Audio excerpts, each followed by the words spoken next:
우리가 앞에서 아브라함과 사라의 이 절망 속에서 비웃는 그 웃음을 행복과 기쁨의 웃음으로 바꾸어 주셨던 우리 놀라우신 은혜의 하나님을 우리가 이삭의 탄생을 통하여서 함께 살펴보았습니다. 여러분, 이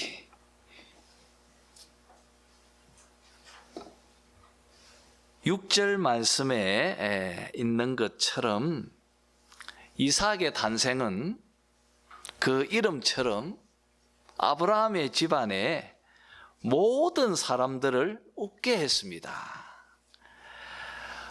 그래서 이 웃음 속에서 기뻐하며 아브라함이 이삭이 젖을 뗄 무렵에 큰 잔치를 베풀었습니다.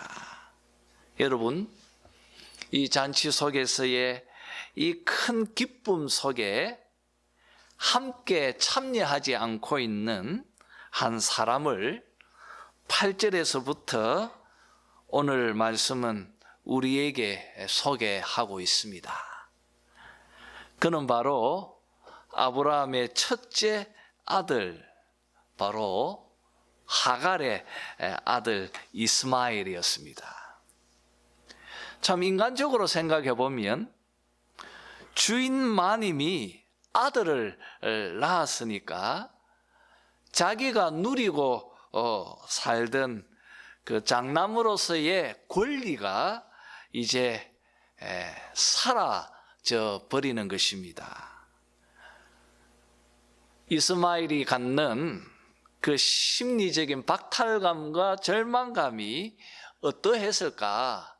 우리 인간적으로 보면 충분히 이해가 되어집니다. 그러나 여러분, 이스마엘은 이삭의 탄생을 하나님의 언약의 성취로 받아들여야 했습니다.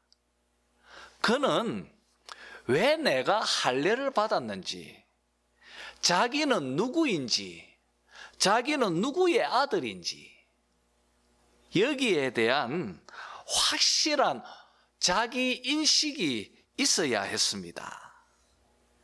너희는 나의 백성이 되고 나는 너희의 하나님이 되리라고 하는 하나님과 자기 백성과의 언약 관계 속에서 이스마엘은 이삭의 탄생을 수용해야 했다는 것입니다.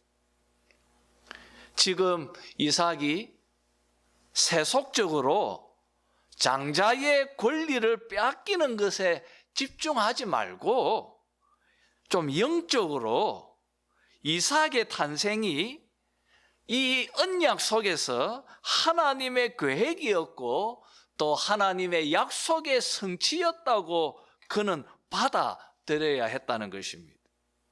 뿐 아니라 바로 그 이삭을 통하여서 하나님께서 메시아를 통하여 인류를 구원해 나갈 하나님의 위대한 구원의 계획이 지금 실천되어지고 실행되어지고 있다고 그는 믿음으로 또 할례를 받은 자로서 수용해야 했다는 것입니다.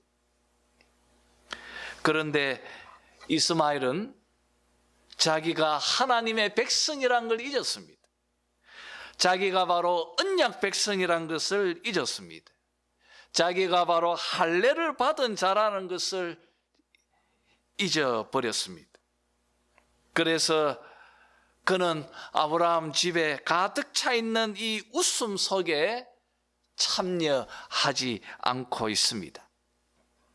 오히려 이스마엘은 오늘 말씀처럼 이삭을 놀리고 또 조롱하고 있습니다. 여러분, 이스마엘이 나이가 너무 어려서 이런 성숙하지 못해서 그렇다고 말할 수 있습니까? 그렇지 않습니다. 아브라함이 86세에 이스마엘을 낳았습니다. 지금 이삭이 태어났을 때 이스마엘의 나이는 15세였습니다. 그리고 지금 이삭이 졌을 때였습니다. 적어도 지금 이스마엘은 16세, 17세는 되었을 것이라고 여겨집니다. 충분히 하나님에 대한 것, 그리고 신앙에 관한 것, 그리고 자기가 할례를 받았다는 것에 대한 이유, 그리고 이런 영적인 것들에 대해서 바른 선택을 할 수 있는 나이입니다. 여러분, 그런데 이스마엘은 여자의 후손을 통하여서 인류를 구원해 내시려고 하는 하나님의 이 언약에 대한 성취를 불순종하고 있습니다. 마치 이삭의 장남이었던 에서의 모습하고 참 많이 닮아 있습니다. 여러분, 오늘 이 말씀은 누가복음 15장에 소개되고 있는 예수님의 비유인 탕자 비유와 참 많이 닮아 있습니다. 창세기 21장에 있는 이 두 아들의 이야기는 누가복음 15장에 소개되고 있는 이 탕자 비유하고 너무나 많이 닮아 있습니다. 우리 한번 누가복음 15장 27절에서 32절을 함께 읽었으면 합니다. 누가복음 15장입니다.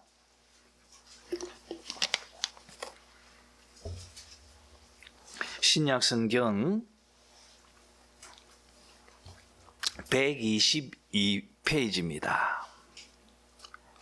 누가복음 15장 27절에서 32절까지 한번 교독하며 읽었으면 합니다. 제가 27절을 먼저 읽겠습니다. 대답하되 당신의 동생이 또 돌아왔음에 당신의 아버지가 건강한 그를 다시 맞아들이게 됨으로 인하여 살찐 송아지를 잡았나이다 하니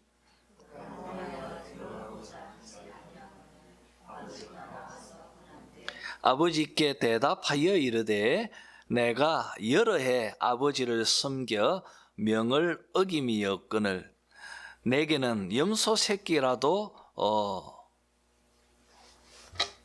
주어니와 내 벗에게 즐기게 하신 말이 없더니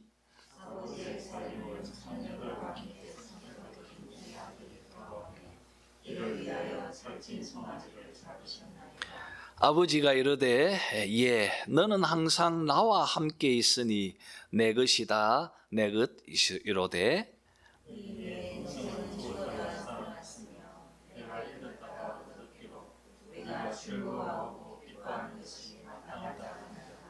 아멘. 여러분, 오늘 이 본문은 우리가 잘 알고 있는 탕자 비유입니다. 이 아버지의 둘째 아들 이 탕자가 자신의 상속물을 아버지로부터 다 챙겨서 허랑방탕하게 살다가 아버지의 많은 재물을 탕진해 버렸습니다.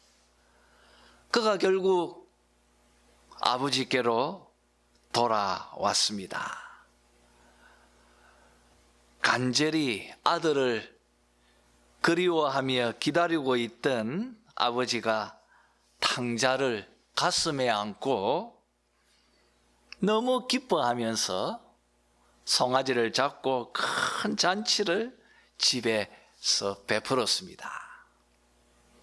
마침 그때 둘째 아들이 돌아왔습니다. 첫째 아들이 돌아왔습니다. 첫째 아들의 반응이 오늘 우리가 읽은 말씀입니다. 여러분, 이 첫째 아들의 반응은 참 이스마엘하고 굉장히 많이 닮아 있습니다. 첫째 아들은 화를 내면서 아버지께 따지고 있습니다. 그게 오늘 우리가 읽은 말씀입니다. 자, 여러분 보십시오. 예수님께서 이 비유를 통하여 말씀하고자 하는 것이 무엇입니까? 여기서 첫째 아들은 누구를 비유하고 있습니까? 그리고 둘째 아들은 이 돌아온 탕자는 또 누구를 비유하고 있는 것입니까? 여러분, 여기서 첫째 아들은 유대교의 종교 지도자들을 지금 비유하고 있는 것입니다. 이른바 그 당시 바리새인과 서기관, 그리고 또 성전을 지배하고 있는 사두개파 사람들, 이런 종교 지도자들을 지금 예수님께서 첫째 아들로 비유하고 있습니다. 그리고 돌아온 탕자, 이 둘째 아들은 또 누구를 지금 비유하고 있습니까? 이들은 바로 예수님의 복음을 듣고 복음 가운데 새롭게 모여든 죄인들, 세리들, 그리고 이방인들, 이런 사람들입니다. 자, 여러분, 그러면 이스마엘은 누구를 상징합니까? 이삭은 또 누구들을 상징합니까? 저는 이미 앞에서 사라와 하갈이라고 하는 제목으로 갈라디아서 4장의 말씀을 제가 드린 적이 있습니다. 갈라디아서 4장은 하갈과 그리고 사라, 그리고 이스마엘과 이삭, 이 두 비유, 이 내용에 대한 가장 정확한 바울의 해석이라고 말할 수 있습니다. 이스마엘은 신의 산, 옛 언약, 즉 율법을 비유하고 있는 것을 갈라디아서 4장을 통하여서 보게 되어집니다. 이삭은 약속을 쫓은 예루살렘, 새 언약의 자유의 아들, 바로 복음입니다.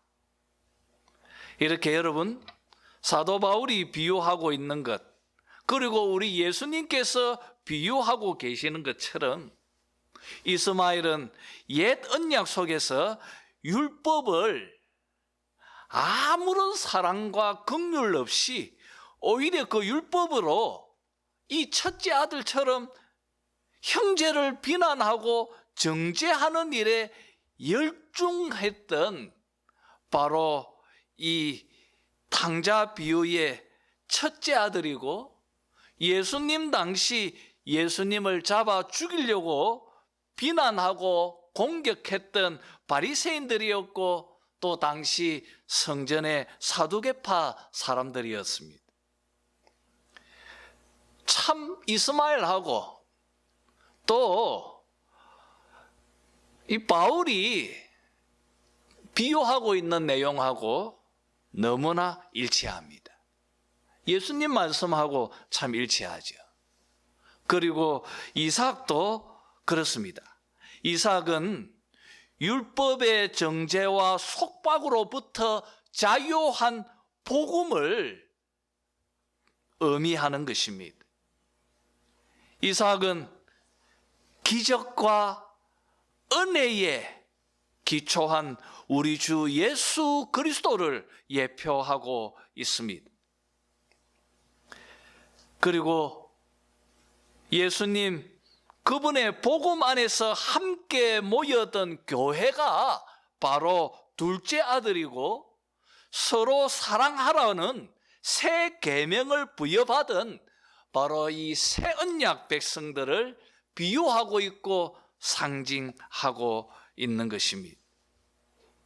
이렇게 여러분, 창세기 21장의 이 두 아들 이스마엘과 이삭은 옛 언약과 새 언약, 그리고 율법과 복음, 그리고 바리새인들과 교회 성도들, 굉장히 중요한 이야기들을 우리는 21장 이 내용 속에서 깨닫게 되어집니다. 여러분, 이렇게 계속 창세기 21장의 내용들을 이제 순서대로 보았으면 합니다. 9절과 10절 말씀처럼 이스마엘이 이삭을 놀리는 장면을 사라가 목격하게 되어집니다. 격분한 사라는 아브라함에게 이 여종과 그 아들을 내쫓으라고 강력하게 요구합니다. 여러분 같으면 어떻게 하겠습니까? 참 아브라함의 고민이 깊어갑니다. 자기 비록 몸종의 아들이지만 자기의 첫 아들입니다. 사라는 불같이 화를 내면서 내쫓으라고 요구하고 있습니다. 곤란한 상황 속에서 고민할 그때 12절 말씀처럼 하나님께서 개입하십니다. 하나님은 사라야 말대로 행하라고 말씀하십니다. 하나님께서 책임져 주실 것을 약속하십니다. 여러분, 왜 하나님께서 사라와 동조하십니까? 이삭이 중요하기 때문입니다. 이삭이 중요한 것입니다. 이삭이 바로 언약의 자녀이기 때문에 그런 것입니다. 아브라함은 하나님의 말씀을 듣고 아침에 일찍 일어나서 떡과 물 한 가죽 부대를 가져다가 이 한 사람이 짊어질 수 있는 양을 하갈 어깨에 메어주고 이스마엘과 함께 집에서 내쫓아 버립니다. 쫓겨난 이 모자의 비극적인 모습이 오늘 말씀 속에서 굉장히 소상하게 그려지고 있습니다. 우리는 여기서 아브라함의 행동에 대해서 좀 많은 질문이 생깁니다. 그래도 자기 첫 아들인데 좀 자신의 재산을 좀 떼어주고 또 종들도 좀 떼어주면서 좀 살아갈 수 있는 기반을 좀 제공해 주면 좋을 것 같은데 어째 이런 너무 야박하고 잔인하지 않는가? 우리가 이런 생각이 듭니다. 그리고 또 사라는 좀 너무 표독하지 않는가? 그리고 또 왜 하나님은 이런 행동들에 동조하고 계시는가? 우리가 이런 질문을 갖게 되어집니다. 여러분, 제가 아브라함의 거짓말 본문을 다룰 때 계속 강조하고 있는 것처럼 성경은 우리에게 윤리와 도덕을 가르치기 위해서 쓰여진 책이 아닙니다. 그것을 우리는 항상 기억해야 합니다. 성경이 기록되어진 목적은 하나님께서 약속하신 여자의 후손, 즉 메시아를 통하여서 인류를 구원하는 것입니다. 이것이 중요합니다. 그러니까 성경에서 가장 중요한 것은 메시아입니다. 우리 예수 그리스도입니다. 그분의 이 약속이 어떻게 진전되어져서 그리스도에게로 왔는지를 우리는 구약을 통해서 추적해야 하는 것입니다. 그러니까 여러분, 여기서 중요한 것은 이삭이 보존되어져야 하는 것입니다. 이것이 가장 중요합니다. 어떻게 보면 이것이 절대선이라고 말할 수도 있는 것입니다. 그런데 이삭을 공격하고 있는 이스마엘은 사단의 도구로 지금 사용되어지고 있는 것입니다. 하나님의 구원의 계획을 저지하고 그것을 공격하는 것. 여러분, 이스마엘의 행동은 하나님 입장에서는 허용되어질 수 없는 것입니다. 우리가 볼 때는 좀 인간적으로 보고 또 윤리적으로 도덕적으로 자꾸 이 본문을 읽다 보면 자꾸 마음속에서 이상한 생각들이 들 수가 있는 것입니다. 그러나 우리가 좀 이런 구원에 관한 관점으로 본문을 읽으면 하나님의 이 행동들이 충분히 수용이 되어질 수 있습니다. 이렇게 부엘세바 광야를 방황하는 이 두 모자가 가지고 있는 물도 떨어졌습니다. 여러분, 하갈이 얼마나 비통했겠습니까? 자기 아들 이스마엘을 이 관목 아래 놔두고 화살 한 거리 정도 거리에 뒤에서 하갈은 통곡합니다.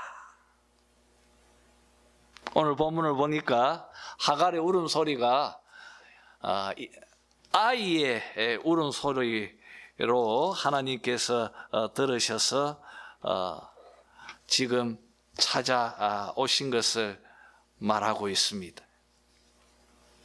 여러분, 하나님께서 비록 그가 바른 길을 걷지 않았지만 여전히 하나님은 하갈과 이스마엘을 주시하고 계십니다. 왜 그렇습니까, 여러분? 오늘 본문은 거기에 대해서 말하고 있습니다. 바로 아브라함의 씨기 때문에 그렇다고 말하고 있습니다.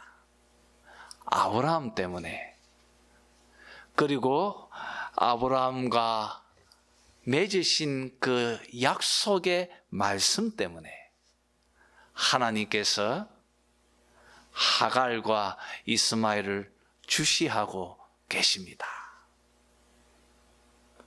그리고 하나님께서 아브라함에게 하셨던 약속대로 하갈에게도 똑같은 말을 하십니다. 이스마엘을 아브라함의 씨니까 내가 그로 큰 민족이 되게 하리라. 내가 그로 큰 민족이 되게 하리라. 여러분, 하나님께서 아브라함에게 하셨던 약속이 물론 이 언약의 계보는 이삭을 통하여서 흘러가지만 하지만 하나님께서 아브라함을 기억하셔서 아브라함과 하셨던 그 약속의 말씀대로 이스마엘도 큰 민족이 되게 하리라고 하갈에게 또 아브라함에게 약속하셨습니다. 무슨 말입니까? 죽지 않을 것이라는 것입니다. 하나님께서 그를 지키고 보호하시겠다고 약속하십니다. 그때 하갈의 눈이 밝아졌습니다. 그리고 샘물을 보고 가죽 부대에 물을 채워 아이와 마시고 그리고 광야에 거주하는 활 쏘는 자가 되었다고 말하고 있습니다. 이렇게 21절의 말씀처럼 애굽 땅에서 아내를 얻어서 이제 일가를 이루어 가는 내용으로 오늘 본문이 정리되어져 있습니다. 여러분, 그리고 이어서 22절에서부터 아비멜렉과 그리고 또 아브라함과의 약속의 이야기를 34절까지 기록이 되어져 있습니다. 간략하게 내용을 보았으면 합니다. 여러분, 우리가 20장에서 소돔과 고모라가 이 유황불로 심판을 받은 후에 아브라함 식솔들이 이 네게부 지역, 특별히 좀 해안가 쪽에 있는 그랄 지방으로, 이 블레셋 지역이죠. 이 지역으로 옮겼던 것을 우리가 보았습니다. 그때 그 지역을 다스리는 왕이었던 이 아비멜렉이라는 사람의 이름이 아니라 왕의 호칭이죠. 마치 바로처럼요. 이 아비멜렉과 불미스러운 사건이 일어났던 것을 우리가 20장에서 보았습니다. 아브라함은 계속 옮겨 다니고 있었습니다.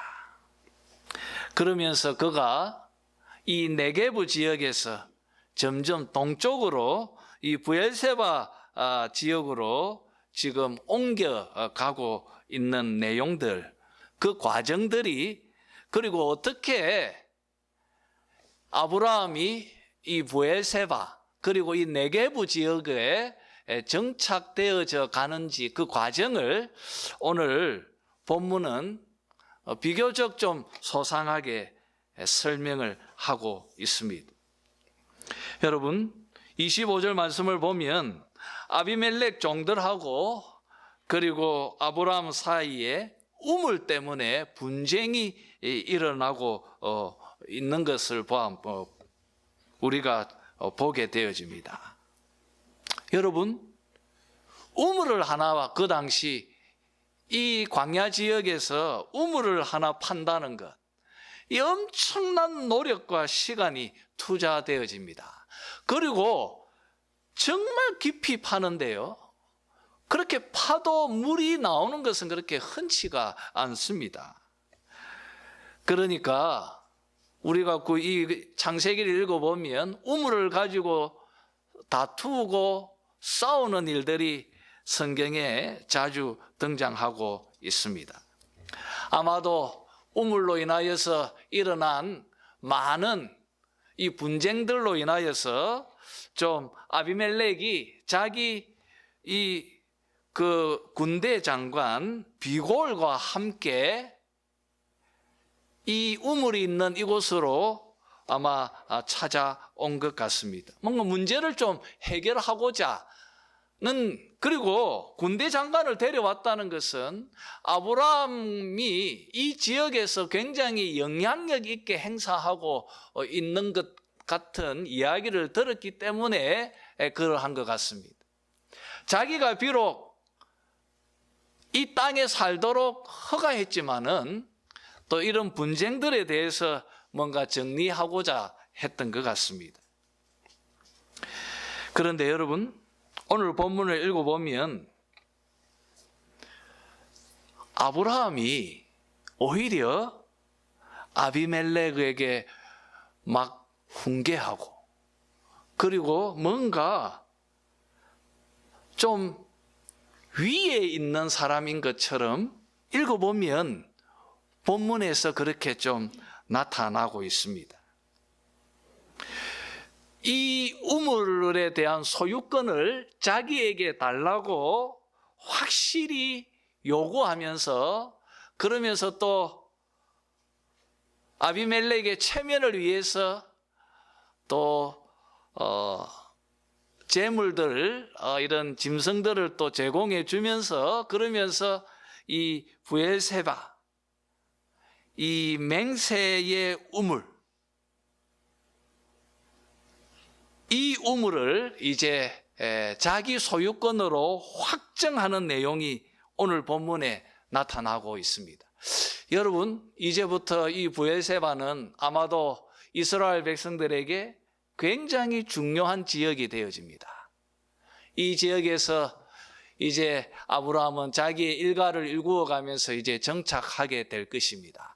그리고 여러분, 성경을 읽으면 가나안 땅을 이야기할 때, 여러분, 우리 한반도 땅을 말할 때 어디에서 어디까지 말합니까?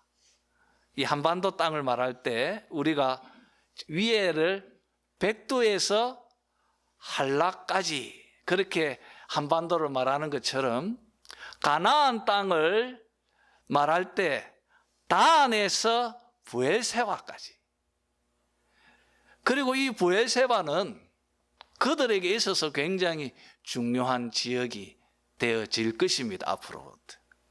여러분, 왜 아비멜렉은 양보하듯이 왜 이 중요한 우물을 제공해주고 그리고 아브라함을 존대하게 되어집니까? 그것이 오늘 본문에 굉장히 중요하죠. 22절의 말씀처럼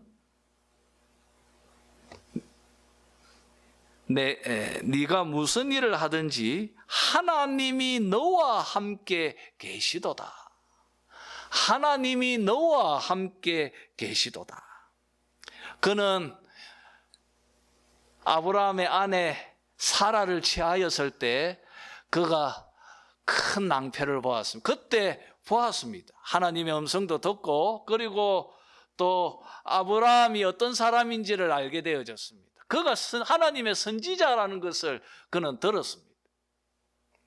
그래서 그는 아브라함을 함부로 대할 수 없었습니다. 여러분, 오늘 말씀을 가지고 우리가 한번 적용을 해보았으면 합니다. 여러분, 하나님께서 이스마엘과 하갈을 내쫓으시면서 어떻게 이삭을 보존하셨는지를 우리는 말씀 안에서 보았습니다. 여러분, 우리는 다 아브라함의 자손들입니다. 우리는 다 이삭처럼 약속의 자녀들입니다. 에베소서 2장의 말씀처럼 우리는 다 하나님 나라 백성들이고 하나님 나라의 권속들입니다. 우리는 하나님을 아바 아버지라고 부르는 하나님의 상속자이고 하나님의 자녀들입니다. 심지어 우리는 하나님께서 우리 안에 계시는 성령의 전입니다. 하나님께서 이삭을 이렇게 지키고 보호하고 인도하시며 책임지신다면 하물며 여러분은 어떠하겠습니까?